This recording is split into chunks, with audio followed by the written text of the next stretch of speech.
Well, good afternoon, everyone, and thank you for joining us. I'd like to begin this afternoon by, first of all, thanking the members of the Electoral District's Boundary Commission, the Chair, Honourable Justice Robert Stack, the Deputy Chair, Mr. Sean Skinner, and also the Commissioners, Mr. Bernard Coffey, Alan Golding, and also Mr. Bill Matthews.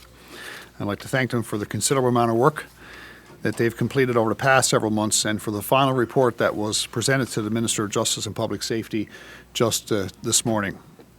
When we announced our intention to review the province's electoral boundaries with an aim of reducing the number of districts, we knew that the timelines for the Commission to complete the project would be tight. And however, we had the confidence in Justice Stack and the other members of the committee that they would carry out the necessary work and provide a quality report at the end of that process, and I'm pleased to see that this was indeed the case. Over the past several months, the Commission has held considerable consultations with residents across the province. Sessions were held in 12 communities, with others being held through video link. The response was significant, and the Commission received almost 185 submissions from the general public. In January 2015, when I announced the review of the electoral boundaries would take place, I also said that this would be part of government's effort to address the significant financial challenges that the province was facing. And we're all quite aware of those challenges today. A review of the makeup of the House of Assembly happens every 10 years, and the next one was scheduled for 2016. But by advancing that process 1 year, it could be concluded that in the next general election we could save approximately $10 million over the next 4 years and more than $2 million for every year after that. So the instructions for the House of Assembly to the Electoral Boundaries Commission were for the Commission was required to divide the province into 40 one-member districts. 4 districts were to be retained in Labrador, and the Commission was authorized to propose the creation of not more than 2 districts that may vary from the authorized population deviations where warranted for special geographic considerations. Bill 42, as amended, received royal assent in the House of Assembly on January 23, 2015. I'm pleased to say that the final report presented by the Commission today meets all of these requirements. While the Act also requires that the Minister of Justice and Public Safety table a report in the House Assembly within 10 days upon receiving it, he will be tabling the report today so that debate can begin as soon as possible. The proposed amendments to the legislation will be introduced quickly. I can't give you a specific end time for that debate, as that's determined, as you know, by opposition parties. But this important discussion can be concluded in a reasonable amount of time, given a reasonable approach from all parties. So that leads us to the process through which we can set a realistic date for the next general election. The province's Chief Electoral Officer, Mr. Vic Powers, has communicated his thoughts on the matter to all parties. And once the amended legislation has passed in the House of Assembly, Mr. Powers has requested a period that is equivalent of approximately 4 months to undertake the necessary work to prepare for an election, a general election, with 40 provincial seats. 2 months of that would be for Elections Newfoundland and Labrador to prepare logistics required to set up their new 40-seat legislature, including establishing voters lists. And Mr. Powers has also requested that we avoid any conflict with the impending federal election, which we all know will commence immediately after Labor Day, in line with an October 19th fixed date. So Mr. Powers has also requested a 2-week administrative period immediately following a federal election to enable his office time to gear up, including recruitment, hiring, and training of actual work of the provincial general election and staff that he needs. He notes that many of the same experienced people who will work in the federal election he also relies upon for provincial elections. That series of events brings us into early November before we can formally drop the writ for a provincial election. So with that in mind, and respecting the advice and the specifics requested by the Chief Electoral Officer, I'm setting the date for the next general election for Newfoundland and Labrador as Monday, November the 30th, 2015. Thank you. I'm now going to turn the floor over to Minister King, who's going to provide some further detail in the report received today and what will happen in the coming days in the House of Assembly. Thank you, Premier, and good afternoon, everyone. Thanks for coming out. First of all, I'd also like to thank the Commission for the work they've done and for the final report that was presented to me this morning. The Electoral Boundaries Act establishes the mechanism for the review and amendment of electoral boundaries in Newfoundland and Labrador, which was last done in 2006. The Commission released its initial proposal for the division of the province into 40 one-member districts on April the 10th, 2015. That preliminary proposal elicited considerable interest and discussion as the Commission carried out its consultation process, and the public input was considered as the final report was prepared. The 2015 report of the Electoral Districts Boundaries Commission divides the province into 40 one-member districts. The provincial government agrees with these new districts as presented. The House of Assembly Act also sets out the number of seats in the House, the name of each district, and the boundaries of each electoral district.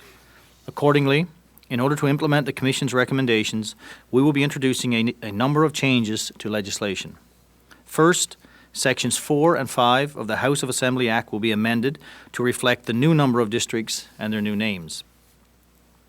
Other consequential amendments are also required by these changes to the electoral districts, including a change to the House of Assembly Accountability, Integrity and Administration Act and the Members' Resources and Allowances Rules.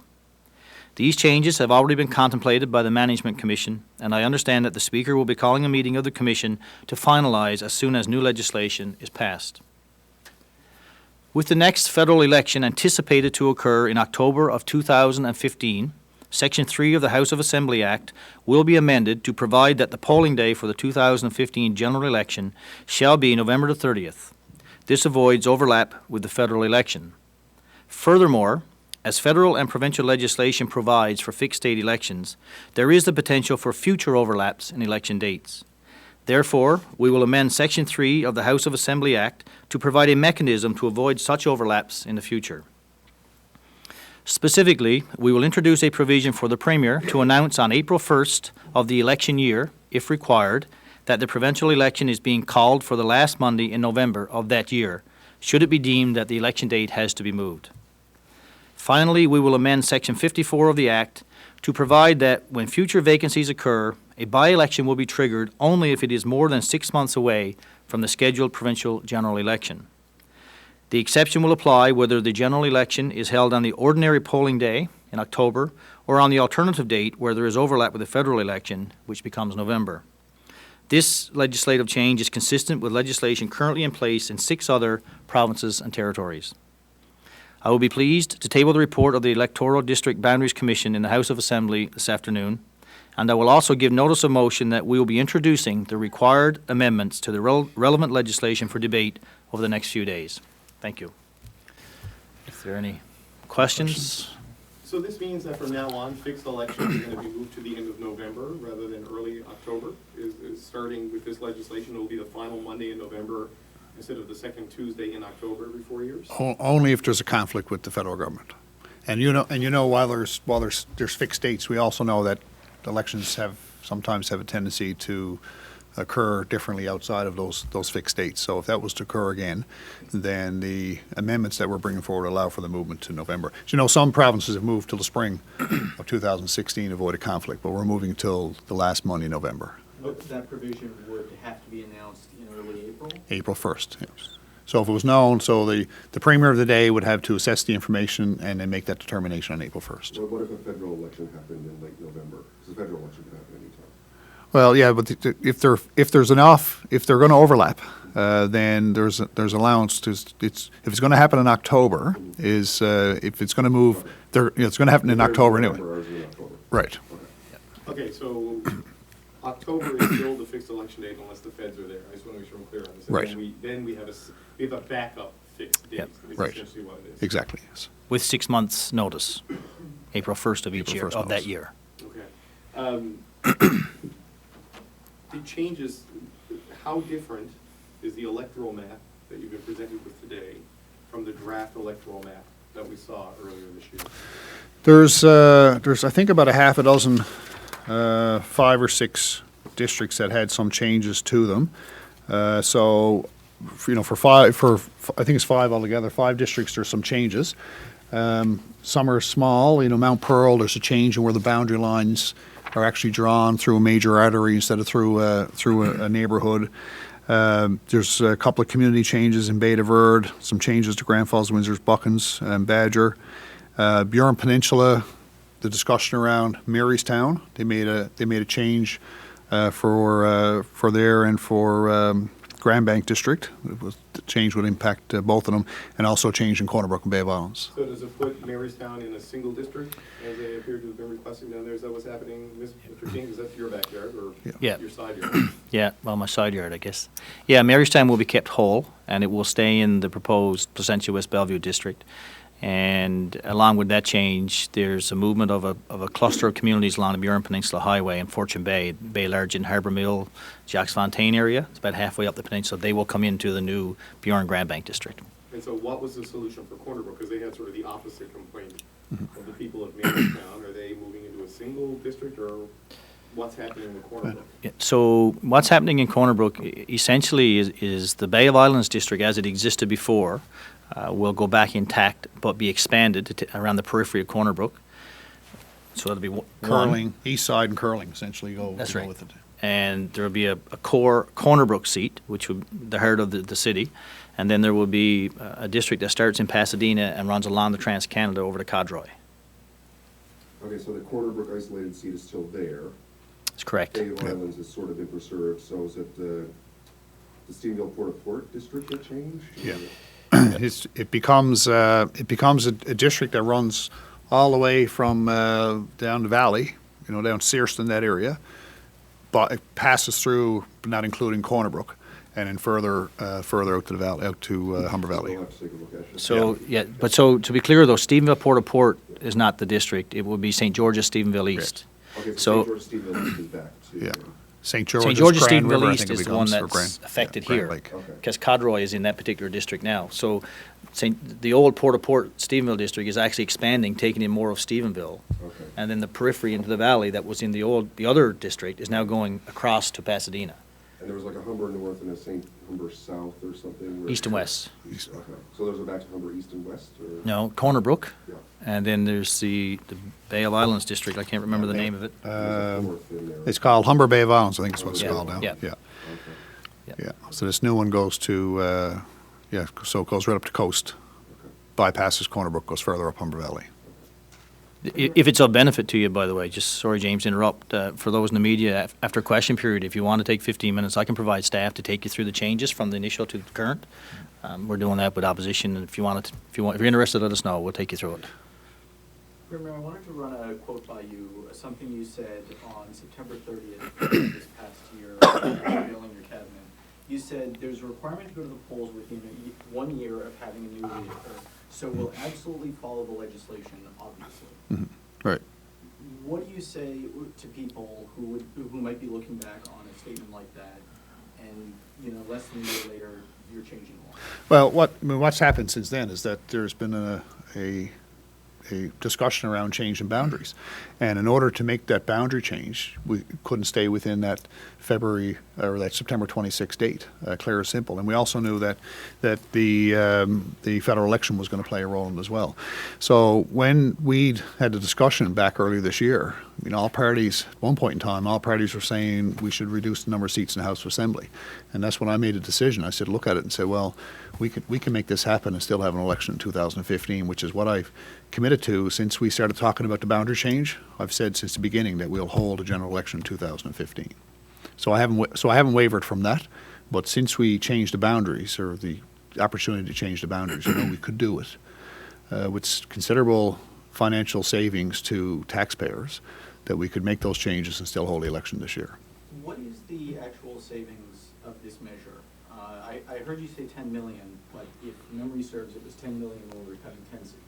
Yeah, so it's about, I'll have to check the actual numbers for you, but as time goes on, of course, the savings will get higher as costs increase and so on, but it's about $2 million a year after that, about $2 million a year for that period of time. So we're in the 8 to 10 million, but we'll have to dig down deeper to find out what the actual savings are going to be. But that's a fair bit of money, fair chunk of change. And again, all parties were in agreement.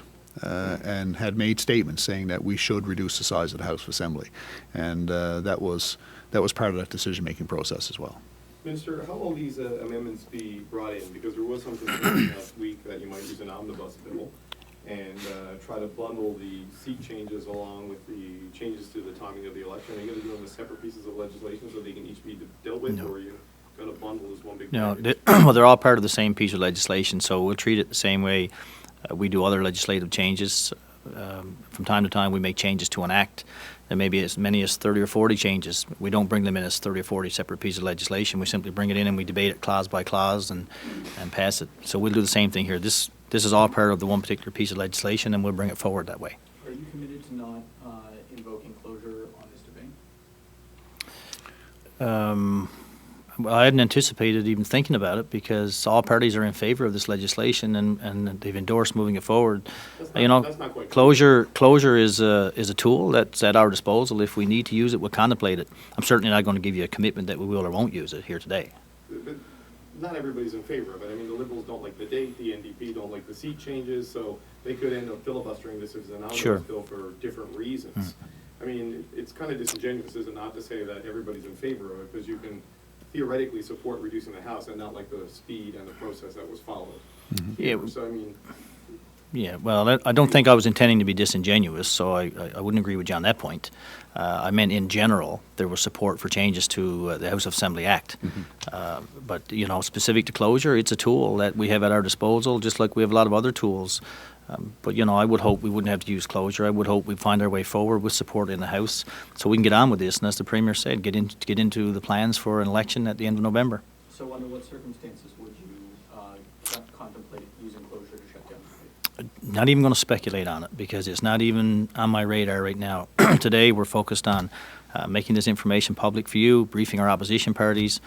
Tomorrow, tabling legislation or giving notice today, get the legislation firmed up and tabling it, and we'll take it from there. So I don't even want to speculate on what ifs and maybes. Will we actually get to see the text of the legislation today? Obviously, No. when it- no? No, not today.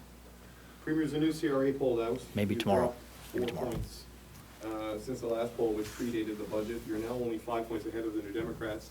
Liberals are way ahead at 50%. What's your reaction to these latest numbers? Well, I had given some thought about the CRA poll before it actually took place, and knowing that we came through a budget where we had to make some very, very difficult decisions, I expected to see that we would take a drop in the polls, that numbers would reduce, if that's what that's holds true in many ways, and what I expected to happen is what took place here. That we've took a reduction in the polls, but look, the most important poll here, of course, is the one. I know you're going to say, I heard you see the change on your face already, but it is. There's one poll here that really matters, because what this is a phone call, where people are contacted. If someone phoned me at home and said, "What do you think of?" I can tell you, like, there's parts of this, when we go through this budget process, it was difficult decisions we had to make, and I didn't like what I had to do. So I can imagine when other people are contacted, what they're going to feel about it. It was difficult decisions, it was tough decisions that we had to make, and it's a difficult year for the province. But we made decisions we believe are in the best interest of the province. We have a 5-year financial plan. We have a 5-year infrastructure plan. We have a 5-year attrition plan. First time in the history of our province that a government has stepped up to establish such plans, and we're going to continue to execute those plans and work towards the fall election. But it looks like it could also be a tough year for your party, because you're 6 months out. Now that we know November 30th is E-Day, I mean, where does this leave your party with only 6 months to go, coming off that tough budget with a limited window to rebound? Yeah, and as I said, I knew coming through a tough budget and tough decisions on a budget that polls were gonna register an impact on that. I fully expected it. So we have to stay true to ourselves, and we have to continue to make difficult decisions and deal with the challenges. When I put my hand up and said I'd run for leader, and people have said to me, well, some really tough stuff going on. I mean, this is a hard time to become leader. Yes, it is a hard time to become leader. But I decided to sit at the table, and I'm playing the hand that I was dealt. And some people would say that I was dealt a difficult hand, but we're not going to be knocked off course by that. We've stayed grounded. We've stayed true to ourselves. We'll continue to do the work. We make difficult decisions, but we do what we believe is in the best interest of Newfoundlanders and Labradorians, and best interest of this province. And that's our focus, and we have to stay to that. You're removing the deadline for by-elections within 6 months of a general election, so if someone quits 6 months before the general election, you won't have to call a by-election. Correct, yeah. And there's, as the minister referenced, we check what other provinces have done with this, and for some reason, it just wasn't dealt with in our legislation. So if we have someone who resigns 4 months before, 3.5 months before a general election, on our current legislation, we'd have to have a by-election, which could be carried out just a short time before the general election could take place. And in the case we have today, a person could be running a by-election for a district that may not exist or will not exist, at least in its current form, in some time later. So there's a cost associated with by-elections as well. So we looked at what other provinces have done. I think there's 6 altogether who have either said 6, 8, or in some cases 12 months, depending on if it's a fixed date 4-year election or a 5-year term. Some have gone as long as indicated about 12 months. But we felt 6 months was the appropriate window for such a consideration. Are you expecting any more resignations before the general election? It wouldn't surprise me. It wouldn't More surprise. caucus? Well, general election, we got a federal election coming as well, and we have general election coming. So Well, Kevin O'Brien. I guess. and Kevin O'Brien has indicated that's where he wants to go. But it would not surprise me if we had other people in any one of the caucuses, if it be an NDP MHA or Liberal MHA or PC MHA. If we had one of those step up to offer themselves in the federal election, I wouldn't be surprised. I mean, I don't have any knowledge of that, but it wouldn't surprise me. It really wouldn't surprise Not me. unusual. No, it's not unusual. All right. Thank you, everybody. Thank you. You cut the graphic, right? So the graphic lays it out because there's been some discussion. So we're at the 8th of June right now, 2 to 3 weeks to get it through the House. Yeah. Administrative period is why you pushed really late in November. Right. Yeah, that's right. And Mr. Powers has clearly asked for that window in order to transition staff. And he's also pointed out there's a difference in from financing rules, and there's a difference in the rules around elections from the federal government to the provincial government. He wanted to move the staff over and then have them brought up to speed for the provincial elections sometime to do that as well. We're looking at a 4-week campaign period rather than a 3, there's an official written-off period, we're campaigning now. Yeah. But does this mean we're looking at an official 4-week campaign? There could be, because legislation allows for that, but the minimum now is 3 weeks. Right. So quite often you'll see that 3-week or, But the 22, 2 23 administrative days. period brings it up to the 26th and about the 3rd of November or whatever. Yeah, so So we drop the rate on that day? if it was 21 days, if it was 21, sorry, Dave, if it was 21 days, means the writ had to fall on a Sunday. So you'd be in the week before that, so then you're in that 3 to 4 week